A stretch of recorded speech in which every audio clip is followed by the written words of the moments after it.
It is the graciousness of Dr. Jaydeep Menon that he has given me this honor of introducing our final speaker for the day, Professor David Warrell. As the cliche goes, last but not the least, Professor Warrell is, of course, the last word on snakebite and snakebite management. And he is known all over the world. Wherever somebody is treating snakebites, he would have heard the name of Professor David Warrell. And if somebody says he has not, then there is suspicion whether he's actually managing bite at all. Professor David Warrell is, of course, legendary. He has been in Oxford. He has created the tropical medicine unit there. And I have had the pleasure and privilege of meeting Professor Warrell on several occasions. First time, I think, right here in our own institute, way back in 2003 or 2004. And as always, I've always been mesmerized by his lectures. I'm sure he's going to do that in this particular session also. It is but fitting that he is at the end of the program, because I'm sure a little bit of mental fatigue that may have set in the audience will be dispelled by this presentation of Professor Warrell. We are all eagerly waiting to hear him speak on future hope for snakebite victims. And when Professor Warrell says there is hope, then we all have to be really positive about the issue of snakebite management. Professor Warrell, the stage is all yours. I'm extremely grateful to the hosts for allowing me to join this meeting, and I've been fascinated by the excellent talk so far this morning. As usual, when I have anything to do with the Indian snakebite and snake community, I've learnt an enormous amount. So my title today is really to publicize in a way a marvelous charity run by some friends in Kolkata. Next slide, please. Excellent. So this is Future Hope, which rescues orphan children in Kolkata.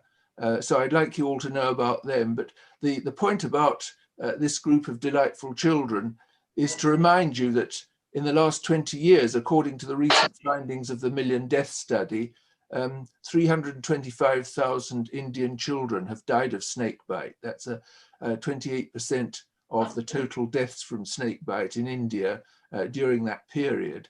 So we mustn't forget that children are major victims of snakebite. Next, please.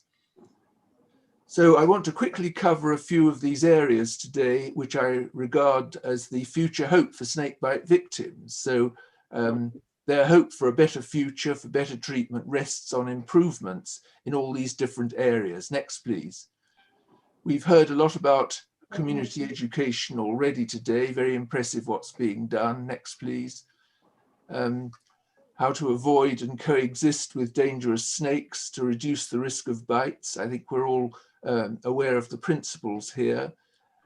So awareness of dangers and particular environments and times of day, times of seasons of the year, and how to behave appropriately if you or a colleague is unfortunate enough to be bitten. Next, please.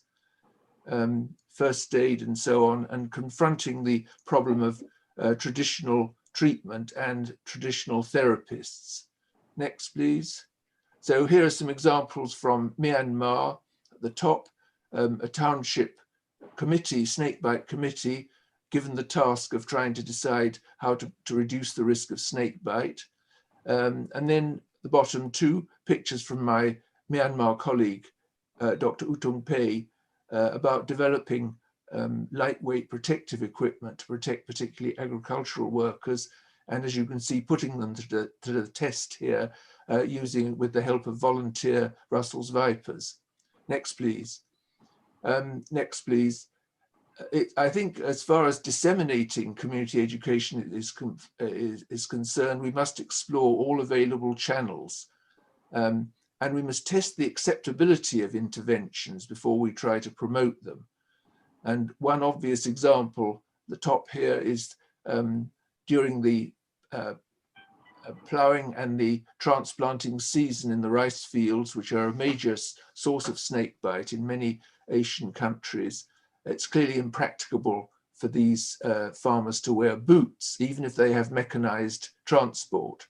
But in the lower picture there, you see during the harvesting season, where it's dry and where the peak of bites occur, certainly in Myanmar, boots are practicable. So we must try and encourage agricultural techniques that offer lower risks to the farmers, one of the key target populations, and we must test the effectiveness of proposed interventions before we try to implement them. And again, Dr. Tungpe in Myanmar has found that the boots, the lightweight boots he developed, are acceptable. Also, to integrate prevention of snakebite prevention with other diseases within the health system. This is clearly going to improve the cover and power of any intervention if you can argue, if you can show evidence that it will protect you from other diseases such as vector-borne diseases and all those many causes of skin abrasions and foot injuries. Next, please.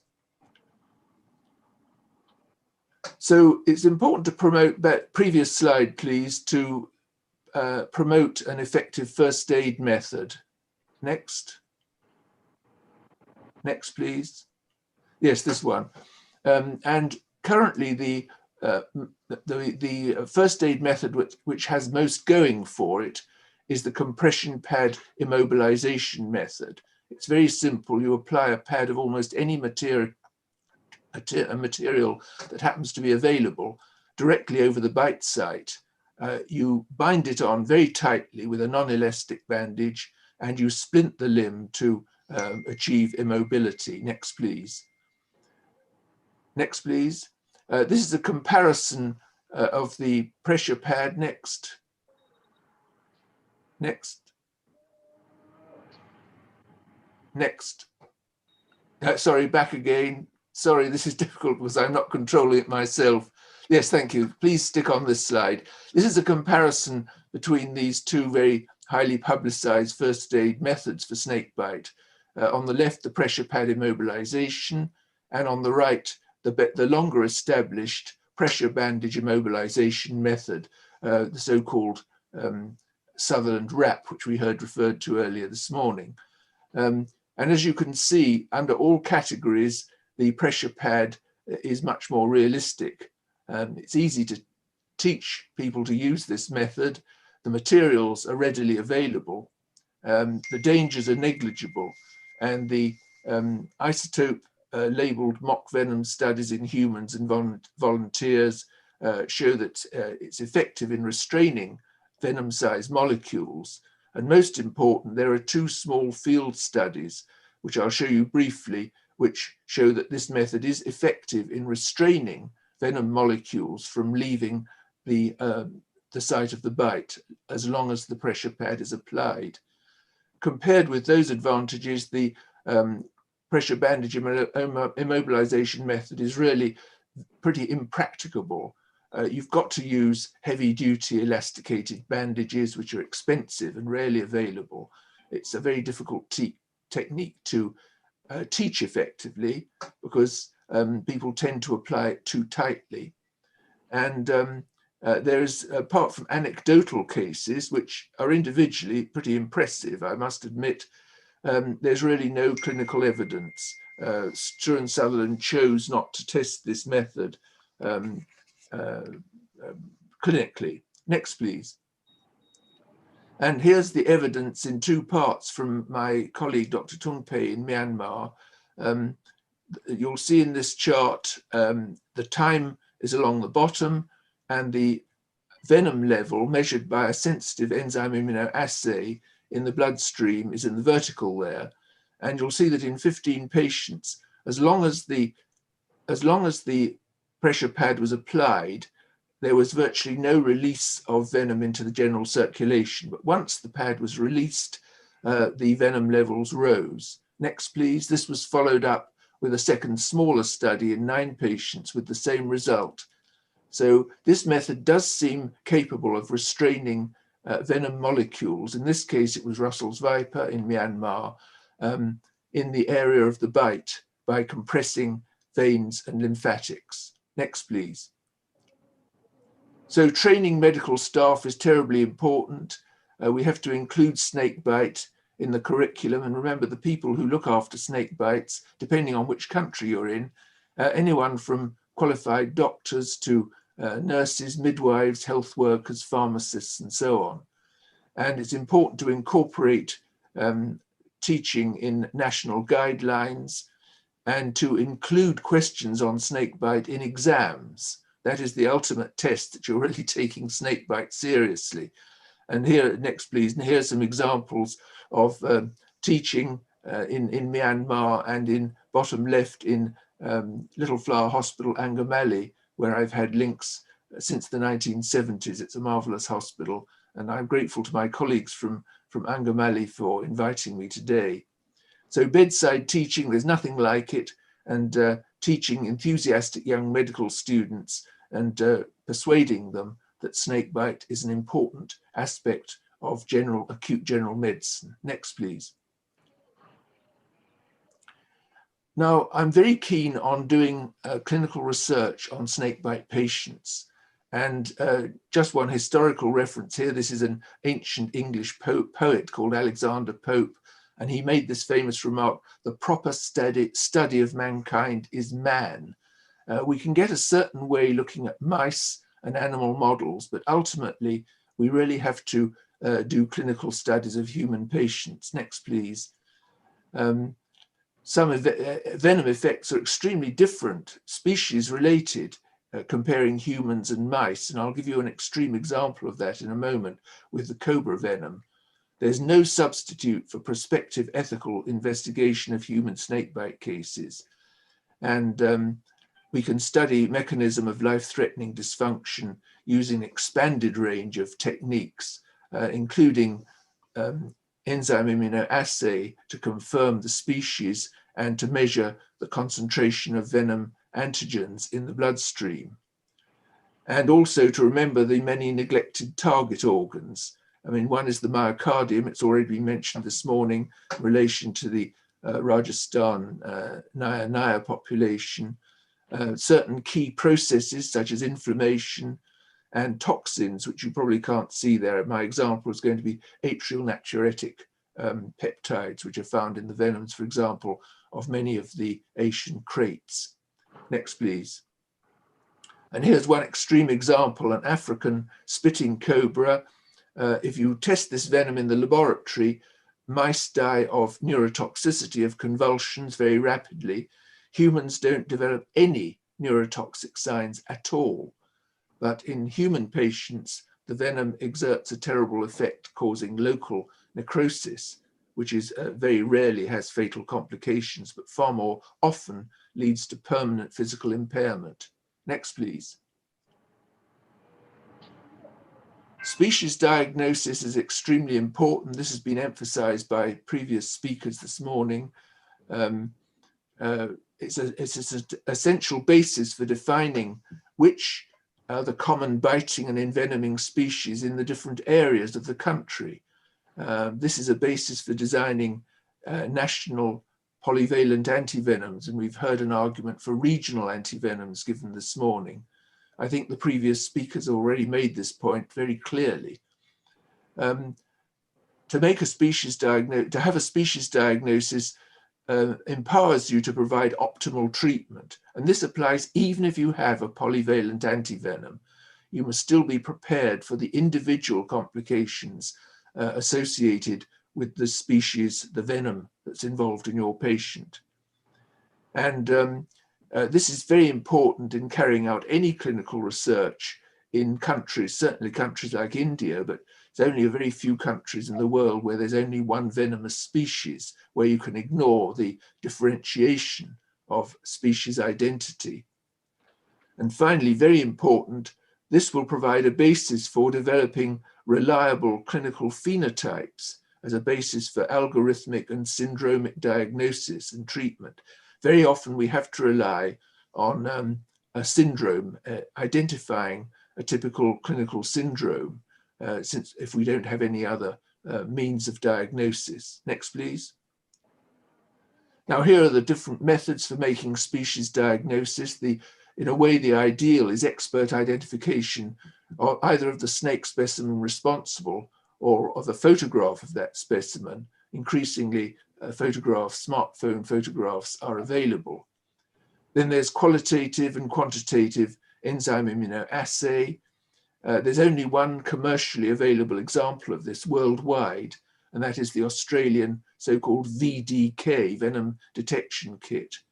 But I would warn you that there have been a lot of problems associated with the use of the VDK in Australia, and getting a positive result on a wound swab does not prove that that patient is envenomed. It only means that the patient has been in contact with a particular species or genus of snake and has left some of its venom on the surface at the site of the contact.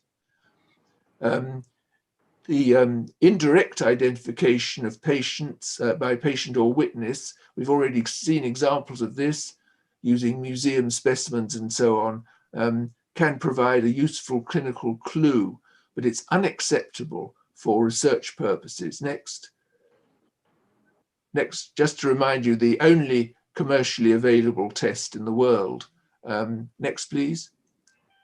So my current take on this in India is that immunodiagnosis is an essential research technique for doing clinical research on snakebite.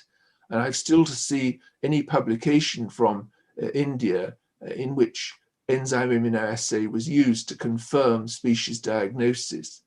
But at this stage, I don't think it's an appropriate priority for routine clinical use. Next, please. Antivenom, India has a glorious record of developing antivenom and using it for nearly 100 years now. Here's a historical photograph from the Kasauli Institute back in 1943. And we've already been, thanks to Dr. Kartik Sunagar, we've been through the process of producing an antivenom. Next, please. Here are some of the key ways of improving antivenoms.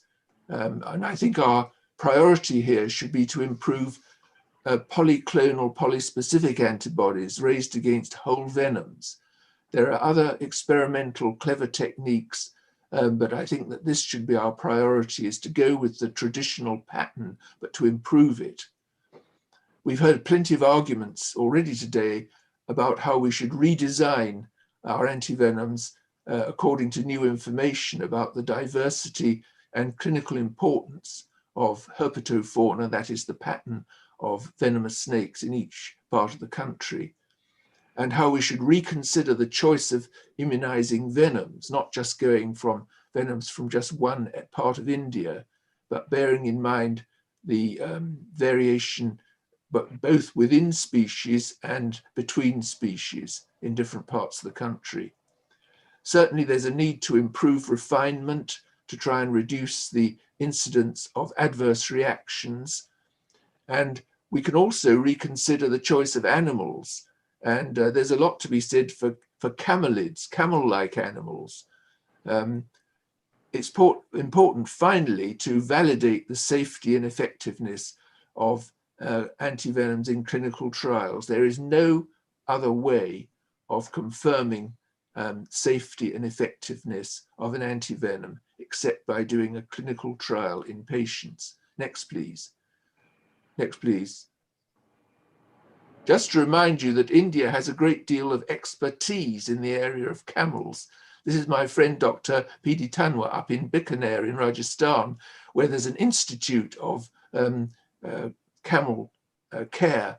At the bottom, you'll be familiar, many of you, with the unique classes of immunoglobulins in camel blood, the IgG2 and IgG3.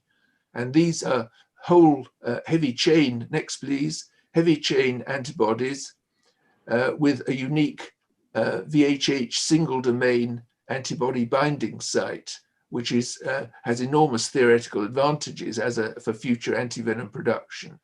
So I'm keen to encourage your country to make use of its skill and experience with camels in exploring this. Next, please. Now about one of the most exciting areas of growth and future hope for snakebite victims is the use of ancillary treatments, drug treatments, using repurposed enzyme inhibitors that are already being used and found to be acceptably safe in human patients. Next, please. Here's a rather prohibitive table, but since this session's being recorded, you can look at this afterwards, I hope, giving some examples of the enzymes that we can inhibit in treating snakebite patients. The most familiar, because it was an Indian discovery, is the use of anticholinesterases from Dr. Banerjee's work in the 1970s. This is prolonging the life of endogenous acetylcholine at the neuromuscular junction and could produce a very useful, if short-term, improvement in neuromuscular transmission. That's well known.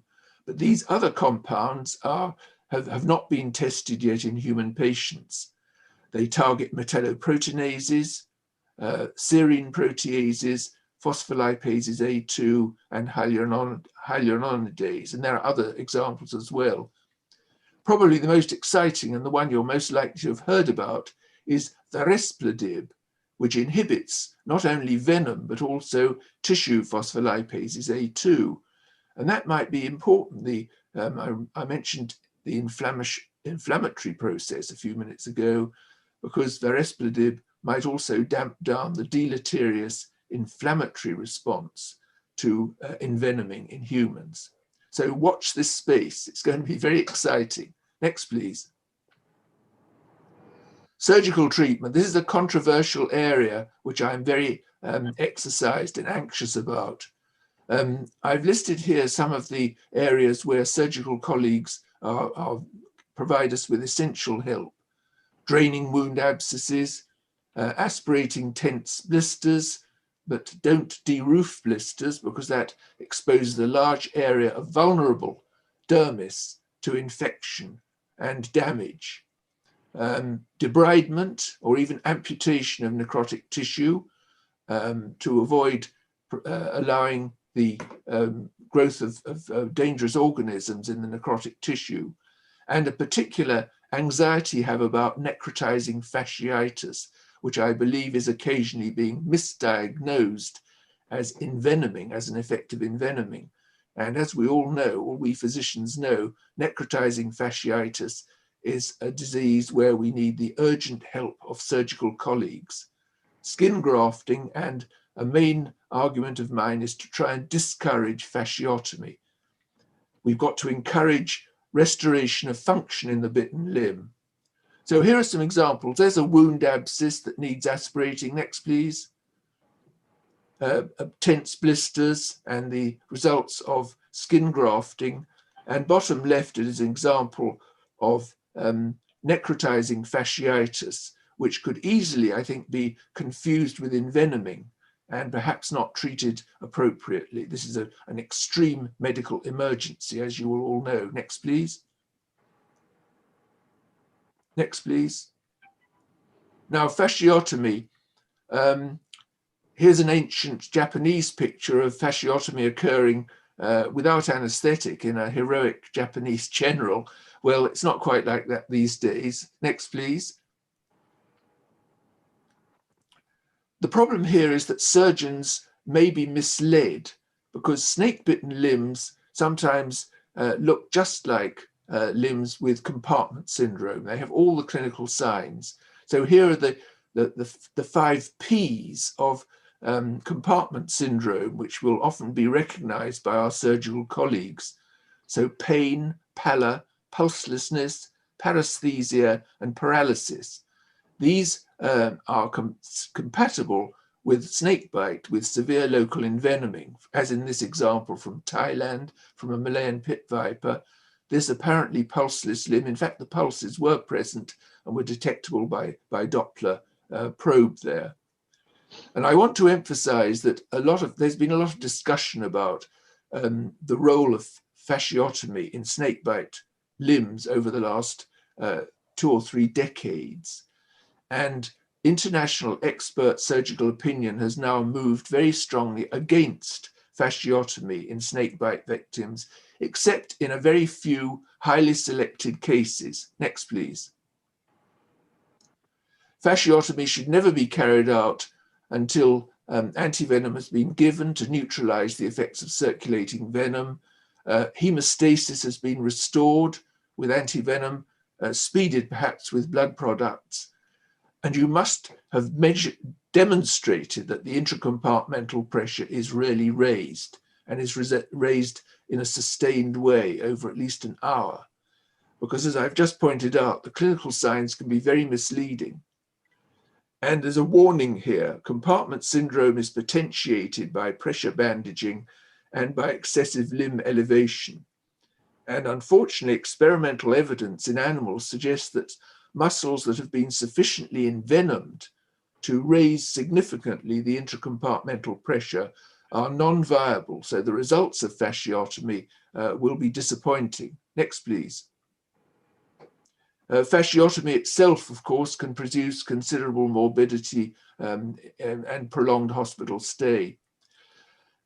Some surgeons complain to me that they don't have any equipment. They can't afford the Stryker apparatus, top right here. But in fact, you can make your own manometer. Here's an illustration from an early paper showing how simply you can construct a manometer for measuring intracompartmental pressure, just using a syringe and a mercury manometer. And bottom left is what I made myself when I was working in Thailand a few years ago, using a syringe pump and a saline manometer. It's easy to measure intracompartmental pressure without, if you can't afford the Stryker machine on the right. And I just wanted to show you two examples where clinical impression suggested compartmental syndrome. For example, the top one, very tense, swollen, cold, cyanose, pulseless limb, but you'll see that the pressure we measured with the Stryker was only 12 millimeters of mercury. And bottom one, a patient from Dr. Joseph K. Joseph's service in Angamali with Russell's viper bite. Again, a cold, very tense, painful, tender limb. Next, please. But you'll see that the pressure with the Stryker apparatus was 45, which is above the threshold for fasciotomy in many services. But the important point here is over the next hour, the pressure fell below the threshold, with just making the patient comfortable as a result of treating them with antivenom. Next, please. Rehabilitation has been ignored in the past, and one can quite understand why. It might be regarded as a luxury in many very busy hospitals in rural areas, but it's important to encourage early physiotherapy, starting while the patient is still in the hospital, to restore function. And it's crucial, remember that many of our patients are agricultural workers, and they're absolutely dependent on their physical ability. And you may even need to fit a prosthetic limb. And here are two examples: a little girl on the right who had a spinal artery thrombosis resulting in spastic paraplegia from a Russell's viper bite in Sri Lanka, making the early steps of rehabilitation. And on the left there, a patient from South America who's had an amputation and will have to progress through use of crutches, and we hope eventually being fitted with a prosthetic limb. Next, please. Now, advice when the patient leaves hospital, as we know, as experienced doctors, we don't just wave them goodbye and say good luck. We have to explain what's happened to them and reassure them, and plan a follow-up ideally, warn them, for example, about late reactions to antivenom. The serum sickness type reactions come on after 5 to 10 days, and that may be after they've left hospital. Encourage contact in case of new and unexpected symptoms. Encourage them to continue exercising the bitten limb. And most important, and most often forgotten, we must educate them about how they and their family and neighbors could prevent future bites. Next, please. And it's ideal if you can send them out with a simple brochure. And here is a brochure in Myanmar language, in Burmese. Couldn't be more simple, emphasizing the importance in future of using a light and a stick after dark and wearing proper foot protection. Next, please. So I'm very grateful to you all for listening to my talk so far. Just to summarize the points, we have to strengthen, in order to give a better hope for our snakebite patient victims, We must strengthen community education. We must train our medical staff better at all levels of the health service. We must promote more prospective clinical studies rather than relying too heavily on the excellent laboratory work we've seen presented earlier today, remembering the proper study of mankind is man. There is no substitute for studying human patients. Treatment must be based on species diagnosis. In fact, I think the term viper bite should be banned in India. And we've already seen that very well illustrated so far this morning in these excellent talks, particularly from the Northeast. But I believe that immunodiagnosis, although it's essential for research, is not practicable for routine clinical practice at the moment, although the presentation earlier this morning by Dr. Tarun shows what exciting developments there are, technical developments there are towards easy immunodiagnosis. So our patients need access to, next please, more effective and safer antivenoms, and Dr. Kartik Sunagar has given us a very nice survey of what should be done there.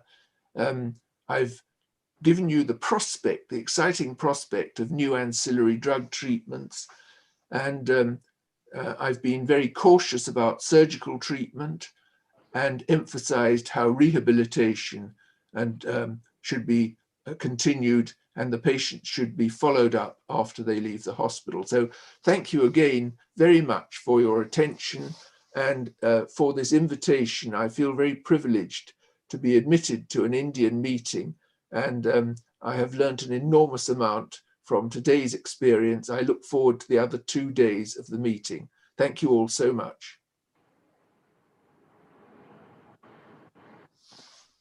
Thank you, sir. Excellent talk as usual.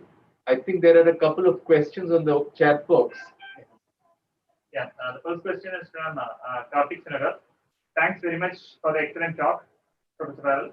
While I agree that the clinical research will convey the final verdict, how easy is it economically and strategically to rely on it for testing the effectiveness of antivenoms against the diversity of snake populations we have? I'm sorry, could you repeat the first part of the question? I didn't quite clear. Thank you very much for the question, by the way, but could you repeat the earlier part? Sure. While I agree that clinical research will convey the final verdict, how easy is it economically and strategically to rely on it for testing the effectiveness of antivenoms against the diversity of snake populations we have? That's an extremely relevant and shrewd question, if I may say. We all know how expensive research is and how difficult it is. It's increasingly difficult to do clinical research in all parts of the world today. There's been a proliferation of various regulatory authorities and so on. So it's a major undertaking to contemplate any sort of clinical research. And I don't believe for a moment that we will be able to test all the new antivenoms against all the available species of venomous snake, for example, in India. But I think it's very important at least to have 1 or 2 key examples, and I would prioritize Russell's viper, particularly in India, where we need to have at least 1 or 2 studies in which we've tested the validity of the sort of predictions made by preclinical testing. That includes mouse studies and antivenomics, which is this very exciting new way of looking at the immunorecognition by antivenoms of the vast diversity of venom molecules. We need to be able to test in at least 1 or 2 cases how appropriate it is to rely clinically on that sort of information. But I do agree with you totally. It is totally impracticable for us to attempt to do clinical studies of all antivenoms against all types of envenoming. But we do need 1 or 2 prioritized key studies. I'll take one more question. That is from PC Rajiv. He's asking about any role of hyperbaric oxygen therapy in snakebite. Well, hyperbaric oxygen is a very interesting idea for devitalized tissue of very many different causes. And there are always enthusiasts for hyperbaric oxygen. For me, it would not be a priority for a snake-bitten limb. I think it's very difficult to apply in the areas where we know snake bites are most common. And I'm not impressed really with the results, the few anecdotal cases of the use of hyperbaric oxygen. In principle, theoretically, it sounds excellent because you're dealing with devitalized, ischemic, hypoxic tissues. But I don't think it should be our priority. I think we should go for early antivenom treatment, for expert surgical treatment, early debridement and reconstructive surgery. I think they're far more likely to improve the ultimate prognosis of our patients than an expensive and exotic and impracticable thing like hyperbaric oxygen. But thank you for the suggestion. We've unmuted. A whole lot of you all have been unmuted. If there are any questions, you all could please ask, because this is the last talk. Professor Kinney, Professor Vishwanath, Dr. Joseph, Dr. Patel, Dr. Punde, Dr. Sudhakaran, Priyanka, Dr. Sharma, all of you all have been unmuted. Sir, is there any role of calcium gluconate in crate bite management? I don't know of any basis for that. Calcium gluconate was popular at one stage in treating neurotoxic spider bites, for example, in North America. But for crate bite, I wouldn't regard that as a priority. I would warn you, by the way, of this unusual complication of hyponatremia, sometimes lethal hyponatremia following envenoming by some crates. It seems to be relatively common outside India, but has not yet been reported, I think, in India. But please beware of that if you're thinking of electrolyte treatments. Thank you, Dr. Punde. Thank you, sir. Dr. Joseph, anything to add? You have to unmute yourself. You have to unmute yourself. Hello, sir. Any role of forced alkaline diuresis in Russell Viper patient? That's from DC Patel, sir. Yes, sir. I'm sorry, any role for? Alkalinizing dialysis. FAD, forced alkaline diuresis. Ah, yes. Well, I mean, this is a strategy used, I know, in some cases of poisoning. We used to use it in aspirin poisoning, for example. I don't think that there's any basis for that in Russell's Viper envenoming. Of course, it's crucial to watch for the early signs of acute kidney injury. And if that can't be combated conservatively, then to move towards renal replacement therapy. And you've got various options there, including simple peritoneal dialysis. But no, I don't think alkaline diuresis would be appropriate. But thank you for the suggestion. It's important to keep thinking of these different things. Professor Warrell, it was a wonderful talk, as usual. Thank you very much for again giving us new ideas for treating snake bites, especially the last part of the snake bite victims, physiotherapy. That's also, we are not doing it properly, actually. So thank you very much for that suggestion. And definitely we will be able to do much better for these patients. Thank you very much, Dr. Joseph, and for all you've taught me at Little Flower Hospital during my many visits there. Thank you. Dr. Warrell, I have a question. Thank you for putting a lot of things in perspective for all of us.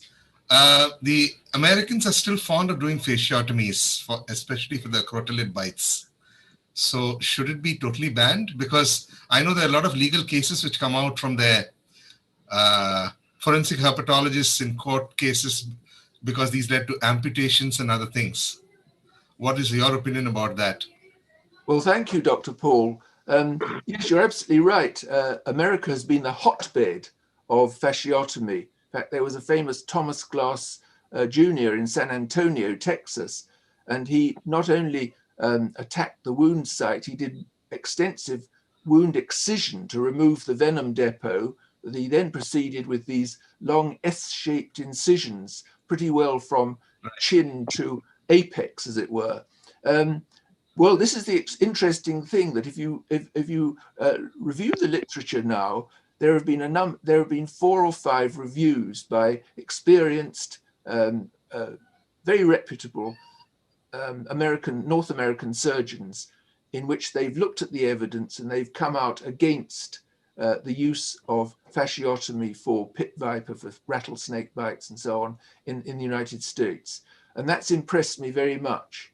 And it's, in fact, the best literature on reviewing fasciotomy and snakebite in recent years has been from the United States.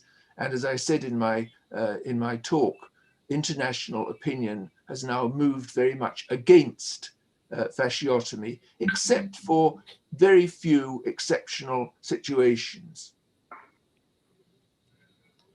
Right, thank you. Anybody else wants to add anything? You all could just unmute yourself and speak. Any comments at all?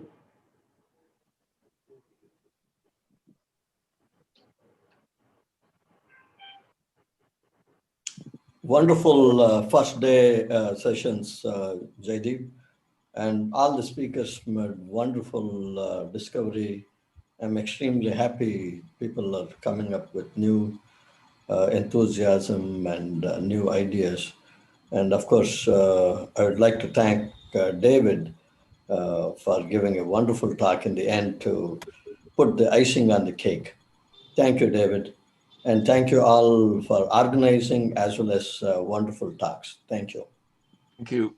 Thank you very much. So thank you very much, Dr. Jaideep, Dr. Pillai, for that excellent conduction of the meeting.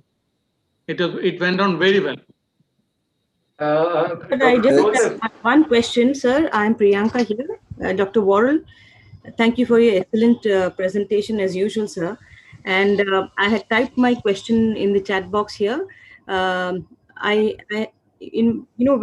go on my field work, I see a lot of clinicians in India who make incisions near the bitten area, and they flow the blood out. Despite pointing this out many times with experts, what is the way out? Can WHO write to the institutions where these clinicians work, and is there a way to sort of get this corrected? This kind of treatment. Well, many thanks, Priyanka. Clearly, this is this is the worst one of the worst possible things to do with a snakebite case, because there's the risk of introducing infection into causing local injury, and also to allowing prolonged bleeding if the patient's got an anti-hemostatic disorder. But about 100 years ago, when I was a Boy Scout in England, I was taught to make an incision at the site of a bite. We only have one venomous snake in England, the venomous one, the adder. So I'm afraid that this is very deeply embedded in snakebite treatment mythology, but we have to combat it. Certainly WHO, in its guidelines, which I'm afraid are insufficiently disseminated and used, comes out very much against any interference, local interference at the wound site. And I think it's really going to be much more powerful if it comes from your national and regional organizations in India. If you make it quite clear that any sort of interference is dangerous.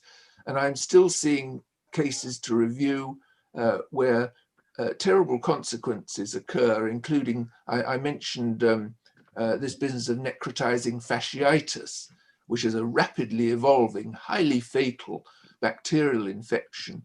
There are numerous cases where this has been introduced through the use of non-sterile incisions made at the bite site. So I totally applaud your stand here, Priyanka. But WHO has made its opinion known about this. I think this should be followed up, as I say, nationally and regionally in India.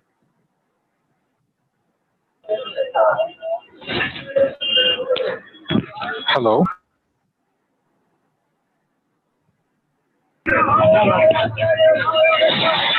I'm Professor Shomnath Das from Kolkata. Sir, I just want to know one thing, that what is the role of plasmapheresis in treatment of viper and bite? The reason is that actually we had saved the case. Maybe it can be due to that plasmapheresis or whatever else, especially in case of a children who was actually a 5-year-old boy. It was done at one of the hospitals at SSKM. So I just want to know what is the role of plasmapheresis, especially if it is done early before the tissue fixation has been occurred in the snake bite cases. Well, there are two aspects. Thank you very much, by the way, for raising the question of plasmapheresis. It's very controversial. There are two aspects. One is to use it generally, non-specifically, in the hope that you will dilute the venom load. And I would be totally against that. I think there's absolutely no grounds for that at all. But there's a second, more persuasive application here. Now, you'll be aware that a major cause of acute kidney injury in snake bites, many different species of snakes, is microangiopathic hemolysis or thrombotic microangiopathy. The mechanism here is that there's damage to the vascular endothelium, which in turn damages circulating erythrocytes. So you will see the schistocytes, the fragmented red cells in the circulation. This is often associated with profound thrombocytopenia and acute kidney injury, which is remarkably refractory to renal replacement therapy. And this has been increasingly recognized. And it's common to envenoming by a very large range of species, including the Australian elapid snakes, but vipers in many continents. And because of the analogy between this and thrombotic thrombocytopenic purpura, people, and I'm afraid, sorry, Dr. Joseph, particularly nephrologists, have started to recommend and to use plasmapheresis in cases of acute kidney injury in which there were circulating fragmented red blood corpuscles. And I won't go into more detail about this. This is an unlikely hypothesis. And I'm very skeptical about the anecdotal reports that have been published so far. I think that it's such an expensive and potentially dangerous treatment that it should be tested clinically and critically before it should be recommended generally. So for the time being, to answer your question absolutely clearly, I would not use plasmapheresis at all in snakebite envenoming. But there is this interesting idea of the use of plasmapheresis for microangiopathic hemolysis if the pathogenesis is shown to be similar to those cases of thrombotic thrombocytopenic purpura or hemolytic uremic type syndrome in which there are autoantibodies involved. So thank you all. I think we close for today. It's been a good learning experience, starting with Professor Faiz from Bangladesh and ending with Professor Warrell from England. And we had a whole lot of youngsters also in between with exceedingly interesting research topics that they presented. So we end the day one session now and hope to meet all of you all again on Tuesday, same time. All of you all take care and stay safe.